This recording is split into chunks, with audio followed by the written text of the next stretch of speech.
Hello and welcome everyone to episode 123 of One Piece at a Time, the One Piece read-through podcast where we read and discuss 5 chapters of the One Piece manga each and every week. I'm your host, Derek Bittner, and I'm joined by my wonderful co-host and freelance letterer at Shonen Jump, Brandon Bovia. How you doing, Brandon? I'm doing pretty good. I'm, of course, Brandon Bovia, letterer of manga like Dragon Ball Super, Kaiju number 8, and actually, the big one, I've been keeping this secret for a little while. I'm working on Beyblade now, which is one of my favorite series of all time. And you might be thinking, like, why is this 30-year-old man obsessed with this little, like, spinning top toy? Well, this manga is illustrated by Demizu Posuka, who's the illustrator of The Promised Neverland, which is another really cool manga in Shonen Jump that ran for a few years. And I did not know this, actually, before picking it up. It's by the writers, the writer duo behind Kakegurui, which is sort of like a weird, horny gambling school I've manga. heard of this one. Yeah, the girl gets very excited with gambling. Yeah, that one. Yeah. Which it was just like, why are you writing Beyblade? You know, anyway. Anyway, it's just one of those dream projects that I was like, I never thought I would be here. Well, it's like, why is this 30-year-old man excited about Beyblade? Why are these two excited about Beyblade? They just love Beyblade. Exactly. Like, this is, look, man, everybody's got their thing. I don't got to explain it. And it was my first manga. The original Beyblade was my first manga. So that's cool. Literally the reason why I'm here at all. So yeah. Being able to give back is like, yeah. That's so cool that you got your dream job. I'm trying to think, what was my first manga outside of like the Shonen Jump monthly subscription? And I think it was actually Love Hina. Oh, yeah, that makes sense. I was very much a teenager and, well, but I still enjoyed it for the comedy and whatnot. Anime adaptation sucks, though. I will say I've heard the anime sucks. Much like most of Ken Akamatsu's other work. They all have that in common. All horrible anime. Man can't get a good anime adaptation to save his life, I swear. True. Absolutely true. In better adaptations, even though we're not talking about said adaptations, we got into the war last time. We are very much in the war this time, and I feel like a lot of the chapters going forward are going to be like this. Yeah. Where it is just boom, boom, boom, boom, boom, thing to thing to thing, thing to thing to thing. Yeah. Nothing stays the same from page to page, barely. It's like it is constantly on the move. Yeah, this arc is not short, but it feels like we covered a lot of ground in not a whole lot of time. This is the first time in a while I got to the final chapter and be like, okay, I just, it wasn't even like I want to keep reading. It's like, oh, I'll just keep reading. Right. You're just like, oh, wait, that's it. That's the end. Yeah, it just sucks you right in. Oh, it's like, okay. Absolutely. So let's get into it. No idea how much we'll have to say on this one because there's a lot of fun tidbits in here. And that's where I think we have our most conversation. But chapter 556, Justice Will Prevail. As we finish off Nami's cover story, The Weather Science of Witheria, and they made it rain. Well, it seems like they made it rain in a very kind of like a very localized space, but I guess Nami could kind of already do that, so I wonder... You get the feeling she'll be much better with her climate baton. That's true, yeah. I can sort of see that they just... Yeah. Yeah, it's interesting. It's like, I don't need to learn how to become a better navigator. I need to learn how to read the weather even better, which he already had a natural talent for. So that makes sense. Yeah. We'll see. I got to say, the sets we're starting to get with these covers, they're starting to feel too short, where it's just like, for sure. I feel like some of the early ones, like, yeah, something was accomplished. And now it's feeling like, I don't know. Yeah, it feels, some of them, it feels just like we could have done with one. Like it, where it's like, okay, here's what the Straw Hat is up to, and we're good. But like, I think the idea of having two is like, okay, there's a beginning and an end. But you know, not all of these really have a beginning and an end. No, I mean, you have some fun ones where, you know, Frankie amongst the cyborgs and all of a sudden find Vegapunk's home, or Robin being a slave and then getting freed by the revolutionaries, or even just Usopp. It's like, I'm surrounded by food. Fat. I'm fat. Yeah. I mean, it's not like a major thing, but it still feels like a story. Just cause and effect, right? Yeah. Nami, it's just like, I'm in the town of weather. Now it's raining. Okay. Yeah. But you know what? It's nice to just see the Straw Hats anyway. It's true. Especially since it's been so long. So I'll take what I can get. Yeah. But into the chapter itself, Moria is quite proud of himself with how you make a smart and elegant kill, with how he just took down our new Oars, our little Oars Jr. He's still alive.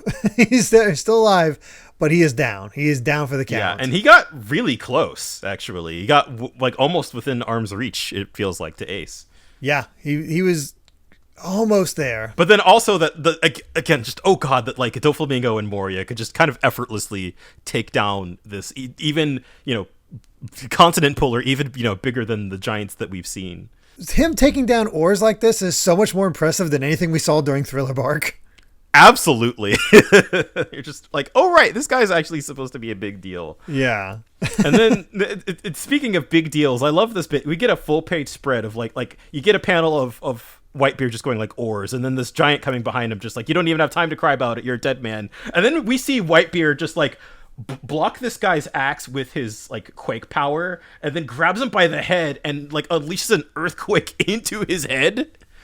It's amazing. Just knocks out a Vice Admiral giant with no issue whatsoever. Although I did get a laugh because I distinctly remember last time Whitebeard's halberd being melted by, was it not a Kainu? It was was it I think it was a Kainu. Yeah. Yeah, I think it was. Yes. Yeah. And now he has a brand new one. It got better. He grabbed a new one. But Oars is passed out. Whitebeard orders his men to step over Oars and advance and to keep the charge going. I love this little aside where animals are panicking just in the distance, where an old guy's just like, why are there so many earthquakes today? What's going on? Yeah, I could imagine it. If you get anywhere in the vicinity, and God, who knows how far away this is. It's just like, if anywhere near a place where Whitebeard is fighting, you're just like, oh God, there's so many earthquakes. What is happening? Not normal. It's time for Water Buffalo Atmos versus Doflamingo. Or should I say, Doflamingo taking control of Water Buffalo Atmos and just having him attack his own men. Yeah, again, don't really know what his whole deal is, but I mean, with like the finger thing that Doflamingo's doing, I feel like you can kind of tell. Yeah, it's sort of like wire fruit or something like that. Yeah, he's definitely like a puppet master. Very much so. But poor Kobe. This scene was really fascinating because he's trying to get out of Dodge. He's seeing all this death and destruction, and he's just like, nope. Yeah, it's just like, I'm seeing all these super powerful men that are so much stronger than me, and they're getting swatted back like flies. And he's just sort of, understandably, he was already kind of a scaredy cat, and he got nice training, but my God, this is so much beyond he's not ready. He's anything. Not ready at all. But another soldier is also on the run, and a Kainu finds him. He's like, I don't want to die. I've got a family. I got to go take care of them. And he's like, if you care about your family, then die an honorable death, and kills him. Just outright He uses just kills him. lava. Yeah. So there's... we don't know a whole lot about Aka Inu still. I feel like you learn a little bit more about him. I feel like he's certainly less laid back, right, than the other two for admirals. Sure. He is. Yeah, he seems to be the biggest threat. Yeah, absolutely. And not only Kobe, but Helmeppo's there too. They both see an admiral just take out a random soldier just for obviously if you're in the military. Yeah, if you're reasonably fearing for your life. I know, like, you shouldn't like defect to your duty, blah blah blah. But like again, that man had a family. And yeah, this is world-ending stuff, and I gotta say, Aka Inu's face is so much more detailed than just about every other character. Right. I think we'll get into it in an SBS. We do. I think that's in this set. Yeah, that they're all, the admirals are based on Japanese actors, which I think is pretty fun. Yeah, that is pretty fun. Of course, Doflamingo is just having the time of his life, and you kind of get his philosophy going on. It's like, the pirates are bad guys, I loved the this. Navy's the good guys. Things like that change with season. Kids who've never known peace and kids who've never known war have completely different ideas of right and wrong. It's the job of those at the top to decide what's good and evil, and right now it could go either way. Justice will prevail? Of course it will, because the side of justice will be whichever side wins, which is a nice twist on what the chapter title is. You're right, yeah, because you think justice will prevail. You're like, all right, it's a Navy for the good guys or whatever. Yeah, but it's like no. Like this is very, very specifically really cool characterization for Doflamingo, who we barely know anything about at this point, but you really get the sense that like he feels like he's kind of above it all, like he just doesn't care. Mm-hmm. He's an observer. He's a chaotic right observer. Yeah, and And he's been laughing it up this whole time, right? You know, he's just like, all right, like pirates and marines, who cares?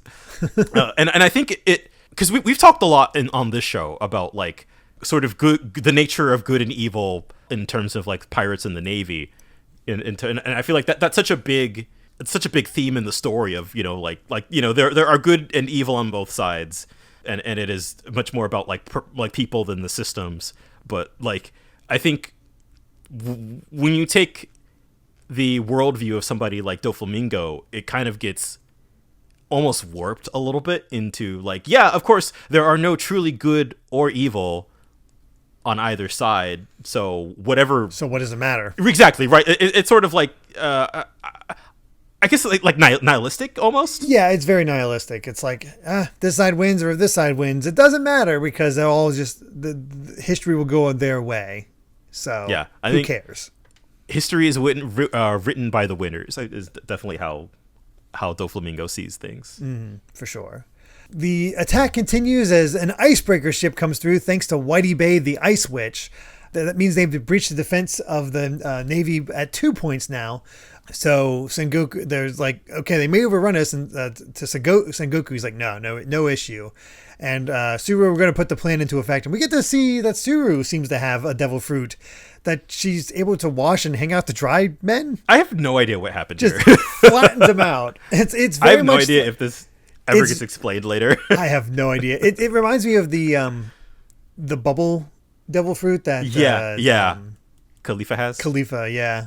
Sengoku has a plan going into effect, and there's all these conversations through the transponder snails, and Whitebeard's just like, I know you're up to something. You're a cunning foe, Buddha Sengoku, and that's an interesting nickname. Yeah, I'm guessing it means he's always calm. Yeah, about things, and I don't know if we ever see Sengoku fight, but he might just be in this position just because he's such an awesome planner. Yeah. There's definitely we've seen Sengoku a lot up to this point. Again, he's another character we really don't know a whole lot about, or kind of what his deal is. Not at all. Yeah, we don't know exactly how he falls on the whole justice thing. Yeah, and he doesn't look as outwardly like intimidating or powerful in the same way that the admirals do. Even though he's their boss, basically, like he's the fleet admiral, right?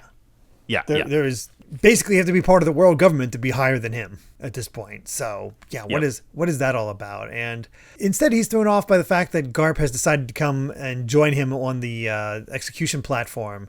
And he's like, you're having second thoughts? It's like, no, there's no reason to show them mercy. Then no, just let me sit here. And he's just having a conflict. It's like, outlaws deserve no mercy, but this is family. So what am I supposed to do? And he's remembering Luffy and Ace. And he's like, why couldn't you live the way I told you to and be a great naval officer? Yeah, and that, I sort of, again, just a lot of interesting little character moments here. And, like, Sengoku's response to this is just like, don't get any funny ideas or I'll dispose of you too, you know? He's just like, if I would have done something, I would have done it a long time ago, which is, you know, true. He went out of his way to go see Ace and Impel Down. But, like, you get the feeling, like, Garp feels like he's kind of here just to grieve, right? Like he's here to just kind of work through it all because he's harboring a lot of really complex emotions right now. For sure. But enough of those complex emotions, because we look up into the sky and all of a sudden here's a ship full of Luffy and his crew falling into the middle of the battlefield. Yeah, everybody's like, "Oh God!" Luffy's like, "Wait, I'll be fine. I'm made of rubber." I love the only other ones that are calm is Iva and Jinbei. Yeah, that's Luffy. Luffy will never make a quiet. He will never make a quiet entrance. No, it's impossible. Impossible. Yep. We do have an SBS, nothing too much, although I did get a kick out of Oda's schedule. I feel like seeing a little bit that a good quarter of it is just depressed. Yeah. I have a feeling this is, other than maybe the section dedicated to sleep, I feel like this might be a little bit exaggerated. It could be. I mean, I can't imagine him Cossack dancing for like 5 hours. Hey, you never know. I do love the the explanation of Hanyabal's choice in underwear, which are all objectively horrible. Oh no, they're all terrible. I don't want to imagine him in any of these. So yep. just the loincloth, just the super bikinis, just a G-string, Yeah. elephant one. Good Lord. Thank God we caught him on a good day. Yeah, exactly. That elephant one gives me nightmares. Yeah. All right. Well, let's go ahead and get to the next chapter, 557, Luffy and Whitebeard. And boy, is that interesting. Next up, it's time to see what Brook is up to. A repayment for a night stay and underwear. People who do not fight. So now we see why they were they had these devil worshippers trying to summon a demon is because they don't fight and they're getting attacked. And the woman that they said to show Brook her panties is getting kidnapped. So yeah, and these are of the Long Arm tribe, which I think. Oh yeah, I think they mentioned that. Yes, they did when they summoned him. Yeah. I'd forgotten. I just completely missed that these are the Long Arm tribes for some reason because it's very obvious. Yeah. But time to learn how Luffy fell out of the sky. Last we saw him, the gates of justice were opening for some reason. So, from what I understand, he's here because of Whitebeard. Whitebeard's earthquakes opened up the gate of justice and created a huge wave that brought them through the gates of justice and to the top of it as it was about to fall over onto Navy headquarters. And then Aokiji froze it. Aokiji froze it, and now they're stuck at the top. So, yeah, they see the war has already begun. It's like, okay, we have to get down here, but we got to hurry. They're going to execute Ace in less than 3 hours. So we just slide down the way we came and go around. And it's, we'll break the ship out of the ice and we'll be able to move it that way. We'll work together. And Buggy's like, if we work together, I suddenly feel like I could do it. And it's like, that's right. Captain Buggy's the man who's going to conquer the world. It's like, sure. They're all giving Buggy credit, but of course, crucially, just as one last little bit, like they kind of overhear on the radio that Ace will be executed ahead of schedule. Yeah, which not good. Got to get moving, so they got to hurry. They break the ice, and instead of sliding backwards, they just fall. Fall of course, straight down. It's a comedy of errors. Reminds me so much of when the ship fell from the sky right before Skypiea. Yeah. It's just like, oh god. So it just sort of stops everyone. It's like, what the heck is happening here? And they happen to fall into the one spot that isn't frozen. And Jinbei is just like, I gotta save all these stupid devil fruit people. Right. Yeah. So they got lucky, but also, of course, they had to be saved anyway.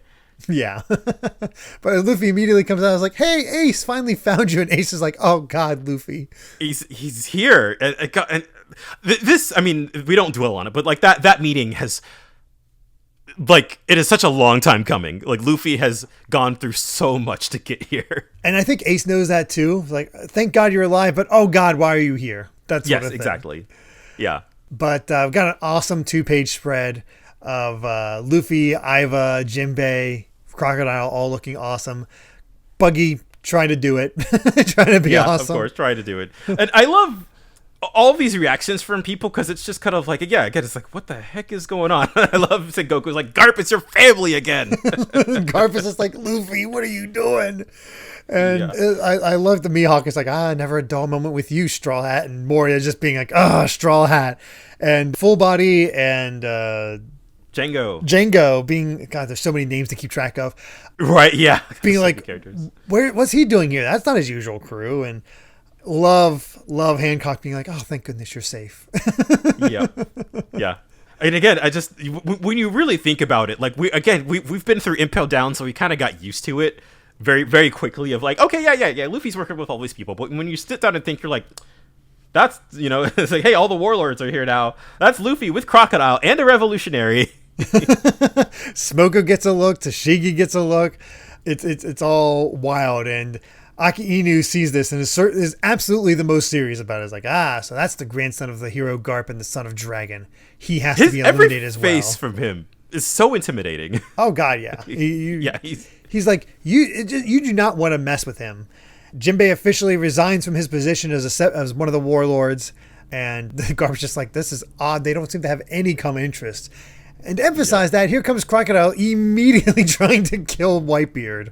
I kind of love this. I mean, and he said he was gonna do it, right? Like, he said, like, yeah, I'm going to join this war so I can kill Whitebeard. And so there he is. And I love the Buggy's like, he's trying to get the jump on me, as if he ever had a chance. Yeah, seriously. And Luffy made sure to get water on himself, kicks Crocodile out of the way in gear second. And Crocodile's just like, why are you protecting Whitebeard? Oh, that's Whitebeard. Well, don't attack him. Ace really likes that old man.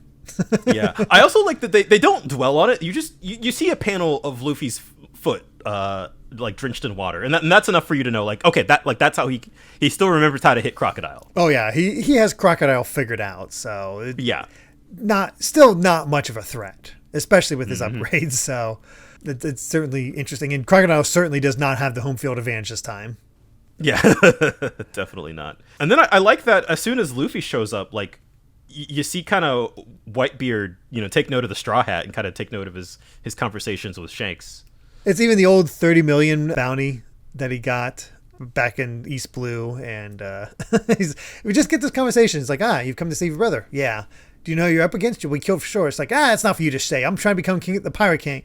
Like, I know you're trying to become Pirate King, but I'm going to be the Pirate King, not you. And just like, yeah, I feel like we all know Luffy at this point that he's not really going to mince words, or he's not really the type to kowtow to authority. So even, here he is, one of the 4 most powerful pirates in the world, and Luffy's basically like, yeah, piss off, old man. And I like how that just immediately impresses Whitebeard. Yeah. Everybody else is freaking out, Iva and Buggy. They're just like, he's arguing with Whitebeard. Oh, God. But I love that, like, because Luffy is probably one of the only people to ever, like, talk smack to him, He's just like, all right, you. I like you. Reputation. Yeah, it's like, I'm down for this. Yeah. And Kizaru's just like, shall we execute him? Yes. Let's do it. So, man, Luffy's officially joined the battle. Yes, he has, and that's certainly exciting, and that's certainly going to be setting the tone from now on with Luffy being here. I mean, when you think about it, we had 6 whole chapters of characters fighting, like Luffy. He was, we saw him a couple times, but he was out of the action for a pretty decent amount of time. Yeah, a lot has happened with him not being there, so it's time to see how this all goes. How Luffy is the fly in a hurricane or something like that? That was said to him, something like that. We're about to see that demonstrated, I feel. Yeah. I mean, I feel like there was very much like on purpose that, like, we saw all some of the most powerful characters in the story and in the setting all just kind of going at it. And a bunch of them are people who, like, Luffy has encountered and, have at least, like, struggled with. And they're all just kind of like, yeah, okay, whatever, man. Like, yeah. It's certainly, like, the highest circumstances he has ever faced. Like, yep. Like, this is a fight he cannot win. He just has to get in there and get out with Ace. Whether he can actually pull it off, that's the question. Yep. But yeah, let's get to chapter 558, Little Brother. And I don't like this ending. It feels a little. I mean, they're hey, he wanted panties and he's getting them from men, I guess, at least. They're kind of. Yeah, I don't know. It's all right, The thing that drives me nuts is that wasn't the woman got kidnapped. Shouldn't Brooke be saving her? Instead, he's right. Yeah, composing. I don't know what happened there. Yeah, this one, I'll be honest, actively upsets me. Yeah, it's a weird choice. I don't know where I don't know where a lot of them are going. I especially don't know where this one is going. Yeah, he's just not doing anything. Maybe he has a plan or something like that, but it just seems I don't know. Odd. Yeah, that's a weird one. Yeah, I don't get that at all, but either way, like that was, I think this was the moment like it clicked for me. It's like, I don't know if I like these. Like, it's nice to see the Straw Hats, but overall they're not satisfying. I understand why it's just 2, but I feel like it should have been 1 or like 3 or more for each. Yeah. Or variable, depending on how much needs to be said. Right, yeah, that too. Yeah, as I feel like some definitely have more than others. I wonder if this feels like prime material for the anime to expand on. I can imagine him doing something like that. I have no idea if they did. But yeah, I gotta say, this might be my new least favorite. I just because it does, at least you're getting a story with the others, something happening, some forward momentum in some ways. Maybe this was just like a woman got kidnapped and Brooke just kind of left it to be. It's just like, why? Yeah. It's very odd. But Luffy has conveyed that they're planning to execute Ace early. They said they need to make some preparations, other stuff in code. But I want to tell you this because we both want to save Ace. And everybody else around him was just impressed. Like, he's talking to Whitebeard like an equal. Where does he have the guts? I love that he's just like, this is useful. Thank you. No problem. It's just like, they're talking to each other like they're friends, basically. Whitebeard does take a note of it. It's like, okay, the key point here is that they need to prepare something. And that's when I blank on it. Marco shows up. He's like, hey, I also heard about this. They're going to execute it ahead of schedule. But it's like, hey, stay calm. Letting us get that information was actually part of the plan. Allowing us to know his intentions is a mistake he'd never make. I kind of like it that they've got each other's number. It feels like you get the idea that they both know what each other are thinking, and that gives this whole thing an interesting twist rather than it just being like raw charge, that kind of thing. Yeah, there's actual plans here. It's not just throw bodies onto the pyre. Yeah, and you get the feeling that like when it comes to Whitebeard and Sengoku, this is not their first time around the block. No, they've definitely clashed before. Kizaru's ready to get some revenge for the for the Celestial Dragons because he keeps getting bothered by them. Yeah, which I find funny. Just goes big to get Luffy, and thanks to Eva, use the Deathwing to get Luffy out of the way as this massive light blast goes off. It's like, oh God. Yeah, like he was not holding back. No, he was ready to kill. What I love about this is like we're going to start seeing a whole bunch of characters all just like keep Straw Hat moving, right? Like Eva says, like, it's my duty to make sure you survive. Like, just keep Luffy going, Yeah. Of course, the men interpret Buggy screaming as, oh, you really want to go at him? Like, what? Well, you were part of the I want to go home. They just, God, they're so stupid. I love them. Yeah, I know, right? And that's when Eva notices another light that's not Kizaru. It's Kuma. And, we get Rolling Spall to dodge out of the way of those mouth blasts from Kuma. And he's just like, Eva seems to know him. He's like, just because they made you a warlord doesn't mean you can fire at your old friend. Yeah, this is a surprising thing because there was no indication that they would have ever had any kind of prior history. You'd never think that. They're so different from one another. Yeah, exactly. We'll learn a little bit more about that later, but it's curious to begin with. But we also get a matchup that I kind of forgot happened. Not that it's much of a matchup, but Luffy and Hina meet up, and she has her cage fruit. I actually remember from the anime they add in Full Body and Django and Hina. For the sequence, which is kind of fun. Yeah, that's a nice little reunion. I don't think it hurts. But he basically just like zooms right past it. Yeah, exactly. He's too fast for her, so he doesn't have to fight her. So off he goes, starts taking out regular guys, but also like, oh, they are strong. And that's when Mori's like, oh, I want that shadow again, and he starts bringing forth more zombie soldiers from dead Navy men, and which is kind of wild. Is this like from people who have already died in this war? He's like, all right, time to make use of your corpses. They have to be just people that were dead before, like just cemeteries nearby, because there's some that are just way too old. Like some look current, but others look far older. But who knows? Luffy's like, okay, he's gonna be a problem again, and Ace is immediately screaming. He's like, don't come up here, stay away. Luffy's just fighting his way through, and Ace is begging him. It's like, you should know better. We're pirates. We went to sea separately. I have my own adventures, my own friends. There's no place for you in my life. You think I'd let myself be rescued by a weakling like you? That'd be an unbearable insult. So get out of here. Yeah, and of course, he's mad on the outside, but in the inside, I don't want you to get killed for me. It's my own fault. I'm here.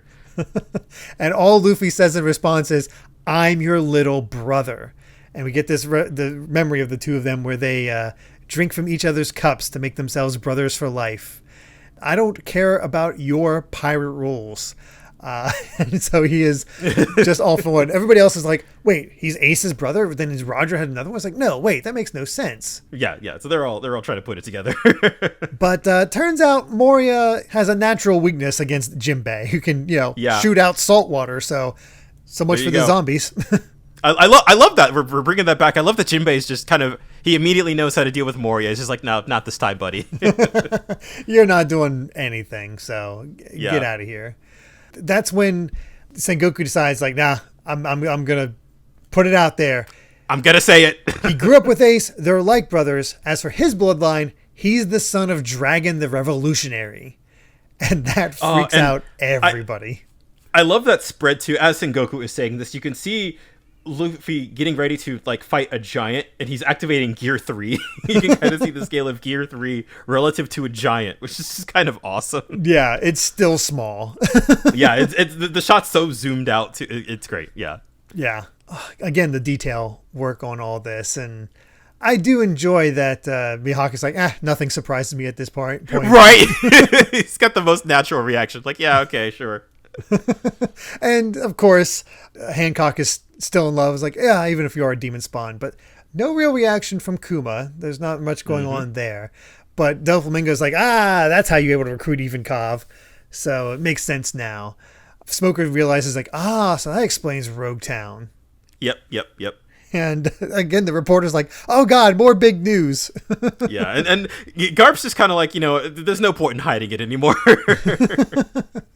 But go Luffy with his giant rifle. He takes out one of the giants. Say whatever you want, Ace. I'm gonna save you, even if it kills me. And I love that Whitebeard. He's won over. He's got that smirk, and he's just like, don't let him die, Marco. Oh, it's great. It's just seeing all the interactions, and it's like Luffy's not in any one battle for too long. He's just moving from place to place. It is just constant forward momentum. Go forward, save Ace, do whatever you can. And matchups are lining up as he's going forward, where we have Eva versus Kuma and Jinbei versus Moria. Yeah. So before we get to our SBS, this is a momentous occasion. With the completion of this chapter, we are halfway done with One Piece as of right now. Yes! We did it. We did it. We are halfway through. Woo! We will never be less than halfway done with the manga now. And we will just be inching forward ever so slightly. I gotta, like, this is a momentous occasion. I gotta admit, like, I didn't think we'd ever make it. I'm so happy. You knew it would happen eventually, but it feels surreal that this is it. This is the halfway point, which is wild that we say that 558 chapters in. We're just like, all right, we're halfway caught up to the manga, but oh, good Lord. Yeah, it's crazy. I'm so happy. Yeah, right. Yeah, it's cause for celebration. It really is. Like, thank you to everybody who's been listening up to this point, because God, halfway. 123 episodes of podcasting. Halfway. So we also have an SBS, and that's when we get who each of the admirals are based on. Aokiji is based on Yusaku Matsuda, and I forgot to look this up ahead of time. I was only able to look up Aokiji's actor. Mm-hmm. So a bunch of Japanese movies starting in the 70s, going up till 2009 was his latest movie credit as part of a documentary. Oh, he's passed away at this point, it looks like. That's unfortunate. Because it says posthumous role in 1998, which is interesting because the only thing I know him from going through this is that he was the likeness for Jubei Yagyu in Onimusha 2. Huh. Yeah. Wow. Which I know with Onimusha, they like to base it connection. on actual actors. So he was also the basis for that. And it's fascinating just to get that sense. And you look at the frizzy hair and whatnot, it's like, that's Aokiji. Absolutely see it. Gotta look up Kuni Tanaka as Kizaru. That one's a little harder to see because there's not as many. It depends on his sideburns are like, I guess. Mm-hmm. However, looking through this, just a quick glance, he played Jigen in the live-action Lupin the Third Strange Psychokinetic Strategy. Huh. So that'd be my best sense of who he is. But I guess that works. I'm looking up Bunta Sugawara right now as the for Aka Inu. He's got a lot of roles. Good lord, there's so many. Even Oda says that he was wanted to use his face from the movie Battles Without Honor or Humanity because of his distinctive crew cut hairstyle. Man, you can. Oda loves movies. Like he is absolutely a film fan. Oh yeah, and these are not recent. This would have been even probably before he was born. Yeah, I think so. He mentioned that he was one of the characters in Spirited Away. He was Kamaji. Which one was Kamaji? I think he was like the old man. Yeah, the old right? Spider-Man. Yeah. That's awesome. Yeah, that is cool.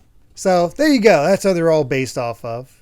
The other bit of SBS that we got here was Bon Clay has met Panda Man before, because during his spin, somebody noticed that he's Panda Man in one of the spins. Panda Man is everywhere, so I feel like that is actually very likely. Like that doesn't surprise me when you lay it out like that. No, not at all. So let's go ahead and move on to chapter 559, Destiny, our first post-half chapter. Right. That's going to feel good to say. Yeah. Now we're just getting closer and closer all the time. We're closing that gap. Weird. So of course, the next set is for Zoro. You know, where are they? What a pain. And there's a giant tombstone in the outskirts of the ruins, and you can see Perona just sort of hovering above him. So he's sort of exploring the island now and figuring out what's going on. And I'm blanking. Is Zoro the last of the Straw Hats that we need to focus on? Oh, gosh. Because I think so. Let's see. We have Zoro. We had Nami. We had Sanji. We had Usopp. We had Chopper, Robin, Frankie, and Brooke. So yeah, that's all of them. Yeah, Zoro's the last one. Yeah. So this might be the actual end because we do get Zoro again for the next chapter. So weird. Yeah. I wonder what other cover stories are coming up next. That's a good question. I have no idea what they'd focus on at this point. Yeah, seriously. And we begin with Ace truly falling into despair. Well, it feels like he's resigned himself, that he just, whatever happens, he will accept it. I reach out to the hand that offers me help, and I accept the blade that would execute me. Yeah, so I guess is the best way to put it is like, whatever happens, happens. And he's just... And then just that shot of him overlooking the battlefield. Like, what else could you do in that moment other than accept your fate, right? Like, he is powerless to stop any of this at this point, right? There's fire everywhere. Ships are in ruins. Ice is out there. You got the corpse of Oars just laying there. It is just pure, unadulterated chaos, and it's such a powerful thing to see. Both the side of Garp and the back of Sengoku. Yes. So, of course, we have to juxtapose that with somebody calling Buggy Red, like, hey, Red Nose. He says, who are you calling Red Nose? Oh, God, it's Whitebeard. It's been a while, so you were still alive. So he knows Buggy. He remembers him from Roger's crew. That's amazing. That's so good. It's like, oh, God, I have to run. And all his men are like, Whitebeard spoke to him. We knew you were a living legend. Boys. I was like, you brought all those prisoners? You here to take my head? Yeah, totally. Like, well, you can have it, but what will you do about the Navy afterward? You can't handle all of them by yourself, and neither can I. I'm having a hard time, so what do you say? We're both pirates. Let's join forces and crush the Navy. And they're just like, whoa, Whitebeard thinks of Buggy as an equal. What an honor. It's like, well, and then I love you see the gears kind of turning in Buggy's head here, where he's kind of thinking things over. I love that Marco's just like, he's so easy to manipulate. And then Buggy just again drinking the tea is like, I'll condescend to help you. Yeah, God, this is so. I'm so glad Buggy's here. He is so good. And then Whitebeard just like, the freak is nothing, but his followers are kind of powerful, so it'd be a nuisance if they attacked us. So I like how it's just pure manipulation. Yeah, I like that. Like, Whitebeard kind of has a handle on the situation. We are seeing an emperor kind of like like he's smart. He is a commander. Yeah, he's a commander. He's a strategist, and so he has that awareness of the situation. And seeing that in action is, I think, is really telling. For sure. He gets in contact with everybody, and you're like, all right, we'll go this way, we'll go that way, we'll do what we need to do. And they're like, oh, they're splitting up. It's like they're forming on either side and attacking their warships. And Whitebeard figured it out. He's like, he didn't take the bait. I suppose my ruse was a bit clumsy, but intuition alone won't save him. So very interesting that as they sort of have each other figured out. But the battle between Jinbei and Moria continues on, and not going well for Moria. Yeah, I love, he's just like, all right, like I'm just gonna absorb all these soldiers because I can't use my zombies with Jinbei here, and then Jinbei just having none of it. Jinbei's just taking it all out. And then here comes Luffy's just like, hey, out of my way, Tashigi, as he rushes past her and then gets smacked in the face by Smoker. So we haven't seen Luffy versus Smoker since Alabasta? Yeah, not really. And, he opens it up with the his gum jet Gatling, but like he still can't hit Whitebeard. Yeah. Whitebeard, not Whitebeard. He's not Whitebeard. Smoker. Oh God, yeah. Smoker is still beyond him, which is saying something about Smoker's power, but it's not good. Luffy even comments, it's like, "Oh, you're a lot stronger than when we last met," and he's like, "So are you." But you can't. Which I find is funny because it's like he's still Smoke. Like he didn't really. How would you know that he's stronger? Like he's still. The matchup has not changed. No, it really feels like it hasn't. Yeah.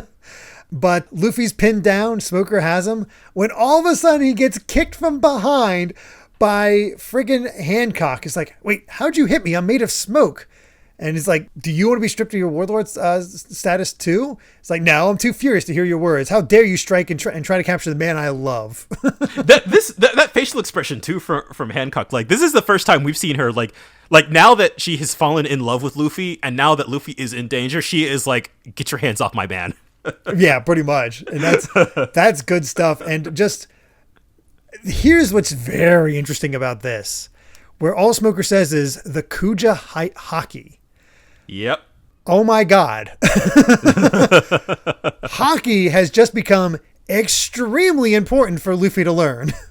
Yes. And well, I think I can say this based off of the information that we have been that we have seen, right? Mm-hmm. Like based with Rayleigh and Kizaru too, I think we can say that Haki can probably hit Logia type devil fruits. Yes, that absolutely seems the case because Smoker wasn't interested in her. She just kicks him, doesn't use any stone powers on him. It is just straight up kick. And with him saying Haki, this whole Haki thing is still shrouded in mystery at this point, but like it is clear that it is kind of becoming kind of a crucial kind of wrinkle to sort of this world's like kind of power set and abilities and stuff. It's a nice, again, it's how to best way to put this. I guess to compare it once again to Dragon Ball, how Toriyama kept putting all these little clues and hints about the existence of a Super Saiyan. Yeah. And for Luffy, it's like, here's this power he has access to, but doesn't know how to control it all. And getting it would really help him. Yes, because I feel like that's the whole thing about him fighting Smoker here, where it's like Luffy has come such a long way, and he's got his gear abilities, but like he still can't handle this foe that we met way back in Rogue Town. It's just like the matchup just doesn't work. Yeah, it's impossible. He cannot do it. It's very much in the same way that he got very lucky when it came to Inaru. He's very unlucky when it comes to Smoker. So yeah, I feel like that's it too. Like with Inaru and with Crocodile, it's like we've had to kind of come up with our own like janky solutions to to fight Logia Devil Fruits. But like no, there is a path forward. We just need to kind of figure out how at this point. And how do you negate smoke? Right. Really? So it's other than like a silly vacuum thing. I couldn't tell you. You're right, yeah. It worked very specifically for Crocodile and for Inaru, but like that you can't come up with a janky solution for every Logia Devil Fruit you come across. No, not at all. Her bad mood immediately turns around because Luffy said her name again. Oh god, she's a tsundere. Oh, gotcha. Well, tsundere to everybody else. He just... Yeah, that's true. You know, he hates everybody else but loves Luffy. Yeah, just absolutely devoted to Luffy. And honestly, it's adorable. It is. It's a bit adorable. She's got some things to figure out, but the cute side of her is cute. We switch over to Iva versus Kuma, and Iva just has been refusing to hit back. It's like, come on, don't you remember my face? It's like, what's going on here? It's like, and that's when Doflamingo steps in while sitting on a pile of bodies, saying, I don't know how the two of you are connected, but save your breath. You think he's Bartholomew Kuma, but I have news for you. The real tyrant is already dead. What? So this is fascinating to me because I guess as we would like the pacifistas are a thing, right? But like as far as we know, this is the real Kuma who's got the Bible and the pawpaw fruit. It's like this is the original one, but he's also dead. Yeah. What in the world does that mean? Yeah, mysteries. More mysteries. For sure. And we go a little bit into it, but for the next chapter, but it's also one of those things like I literally was, what? Because right. I was so caught off guard. I didn't remember it at all. There's a lot happening, to be fair. True. Very true. There is an SBS, but honestly, there's not much to it. It just shenanigans. So yeah, let's get to chapter 560, Prisoners of Impel Down. And we end with Zoro with some sort of creeping shadow holding a sword waiting before him, which at least has potential. It's something. There's a hook, right? Like, okay, there's clearly something's happening that we'll learn more about later. Yeah. We'll take it. We'll take it. That's all I got. We start off with Hancock and Luffy together, where she was able to get the key to Ace's shackles. And Luffy's so excited, he gives her a hug. Just owes her big time. She just can't handle it. It's amazing. Especially because I think it's with intent. It helps out a lot because obviously he was holding on to her when sneaking into Impel Down, but to have it like be in a swell of an emotion, I think it certainly affects her more. And I love how it's able to be misinterpreted. It's like she was defeated. Impossible. Went from a tackle into a bear hug and defeated her. Yeah, and then I love that she's just like, "Is this the thing I've heard so much about? Is this marriage?" I wonder if this was marriage. I wonder if this was marriage in Japanese. Yeah. Or if it's not I think so. Okay. Because I could also see an extension of the joke is like, are we lovers now? That sort of thing. Yeah, I think this is an ongoing joke that she mistakes any sort of physical affection for marriage or just affection in general. I think this is a running gag. I love it. Yeah. But Smoker tries to give chase to Luffy, and Hancock stands in the way, breaks Smoker's pole thingy. Oh yeah, she does break it. Good God. She said perfume femur, so I think she used her stone powers to turn it into stone and break it in half. Oh yeah, wow.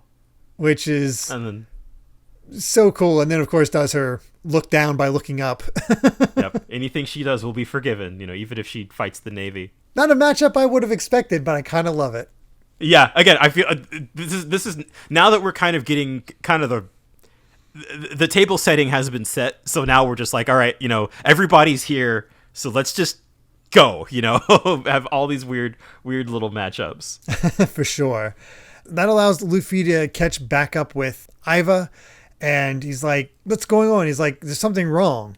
And Doflamingo just decides to explain it. It's like, he seems to know him well, but he's not the Kuma you know. And even Iva's like, he has the pawpaw fruit. This is Kuma, so speak to me. He's like, oh no. The other day, Dr. Vegapunk made the final modification that turned him into a fully weaponized human. He's not Bartholomew Kuma anymore. Not only that, he volunteered to be a guinea pig for a human weapon research project. Yeah. So he was piece by piece, his body had been modified. And that's when, I was like, no, Kuma hates the government. He never sacrificed himself for its benefit. And yeah, the Kuma never says a word. But it also puts into context why he helped Luffy. Yes. And I truly think he helped Luffy and the crew at that point. If he's a revolutionary and he's anything like Iva, he saved Dragon's son as one last act of defiance, but he also volunteered, so I don't know. There's, even Doflamingo's like, I don't know what kind of deal he struck with the government. I know now what that is, but oh god, there's a lot here that does not get explained for a very, very long time. Of course, but there is an explanation now. But you kind of get the sense, and we'll see that as we see more of Kuma, that like you can already tell by this point he's kind of got his own motivations, right? Like even when back at Sabaody, like even Kizaru was just kind of, like he was like you're making a big trouble for us, basically. Like whatever Kuma did or why he did it was clearly a problem for the government too. And as Kizaru keeps saying, like, yeah, the celestial dragons keep breathing down my neck, trying to get me to capture you. It clearly wasn't. Again, don't really know why, but I think the fact that he was a revolutionary is sort of one of the missing pieces for sure. For sure. And he got his official title, Pacifista PX0. And he just immediately tries to do his mouth blast, and Eva's just like what happened over the last few years. And God, this hit hard. It's like when Kuma said we'll never see each other again, farewell. It's like I was when that happened, I'm like, wait a second, I know they meet up later. But I didn't realize the context. It's like, oh crap. Right. So that's because Kuma knew that he was going to sacrifice his consciousness, basically. Yeah. So he was whatever he did it full well that like he was ready to die, basically. Yeah. That he would no longer be a conscious human being. Whew. It certainly makes it hit hard, and wonder what the heck's going on with it, but. It's enough to like Kuma attacking his the other new Kama Land denizens that came with him is enough to make Iva finally fight, and he uses his face spectrum galaxy wink to just do a bunch of death winks all at once at him, and then do a what kick. An incredible visual! Just the spread of giant Eva faces is so good, and it shows how strong Iva is that he's kind of going toe to toe with Kuma. I don't think fully because Kuma's barely reacting, but I love this bit too where Eva's just like, this is the first time anyone in my life ever forgot my face. Just like, yeah, makes sense. Yeah. I don't care if you lost your memory. How could you have forgotten how scary I can be? I'll just beat those memories back into you. Man, Eva's so good. I truly feel for him in this situation. It seems like he lost somebody very close to him. Yeah, it has that connection, which really helps. Just again, there's little moments of heart throughout the nonstop action, and it's easy to pass it over without if you're just going chapter. But Luffy continues to head for the platform. Buggy's following just behind him because it's like, all right, time to make Captain Buggy famous. We'll shock the world. Just goes I love forward. Mr. 3's been here this whole time, just like, what the hell is happening? That's basically where he's at this point. It's like, it's like, all right, I guess I'm along for the ride. Sure, if it's gonna work, why not? Crocodile and Mr. One are fighting back to back against the pirates, and that's when find himself against Diamond Jozu, which does smack him right in the face. So it's like, oh, that's not even water of any kind. The diamond was just able to hit him. That's interesting. I kind of love that Crocodile doesn't really care about any of this. He cannot get near Whitebeard. He's trying. The poor boy's trying so hard. But that's when Doflamingo shows up and seems to take control of Jozu, or at least attempting to be taking control of Jozu, or at least holding him back. Like, what? How? Doflamingo is, I feel like, secretly also like super powerful. Yeah, his power is definitely just revealing itself to be just better and better all the time. Yeah, and then I love he's basically like, hey, like we should team up to Crocodile. I mean, their ideals line up way more than some of the other warlords. That's for sure. That's true. Yeah, again, these character interactions are so fascinating because you can tell that there's so much like history to them. whatever Doflamingo sees in the situation that he seems like, yeah, this guy who's very clearly trying to stab everybody in the back, like, let me team up with that guy. Yeah. Speaking of stabbing, Luffy's going forward, and that's when we see Mihawk. It's like, sorry, Shanks, but this power has no restraint. Now, how will fate deal with this heaven-sent boy? Will his life end here, or will he escape this black blade? And that's how we end. That's why it was so easy to keep going, because it's Luffy versus Mihawk. That is a devious cliffhanger. Obviously, I don't think this will turn out very well for Luffy, but I'm interested to see how he handles it. Yeah, I mean, if it's anything like what we've seen up to this point, he's likely not doing a full fight. Absolutely not at this point. But how he gets out of it and how he gets closer and closer to the platform, that's the big question. Yeah, because really, kind of like an Impale Down, it's like the goal is so much more than just like trying to fight everybody who gets in your way. Like, you just get out of the way, just keep moving. That is what this arc feels like. Like, we have like aces over there, go. Yeah, and Whitebeard is handling all the tactics, while Luffy is just, again, that forward momentum, opening things up and honestly providing a lot of distraction. So he's quite the boon to Whitebeard at the moment. Yeah, they're both really benefiting from this. God, this arc is so good, man. There's so much interesting stuff happening. Yeah. Like, there's still quite a bit to talk about, despite the fact that it's mainly all action, and that's great. Yeah. That's a fantastic balance. That's how you know it's good. Well, with that, I believe we've said all we've wanted to say about chapters 556 to 560 of One Piece. Thank you so much for listening, and you can find more of my ramblings and stream VODs over at BitNerd Games on YouTube, or BitNerd with an underscore at the end on Twitter. And Brandon, where can everyone find you at? I'm at Brandon Bovia on Twitter, talking about anime, manga, games, and my job. And like I said at the top of the show, I'm working on Beyblade now, which means I'm tweeting about Beyblade a whole lot because it's on my mind, because I love it.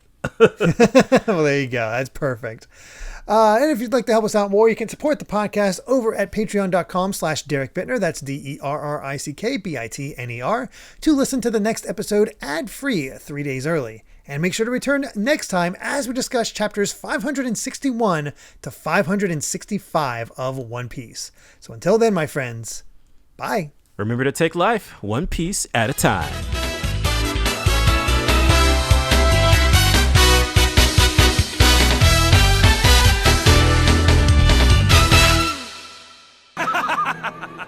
Pirates are evil, the Navy is just. But that's only true because history tells us so. Children who've never known peace have different values than children who've never known war. The one who wins will rewrite the definition of right and wrong. They'll decide the future and how the past is written. Will justice prevail? Why, there's no other way!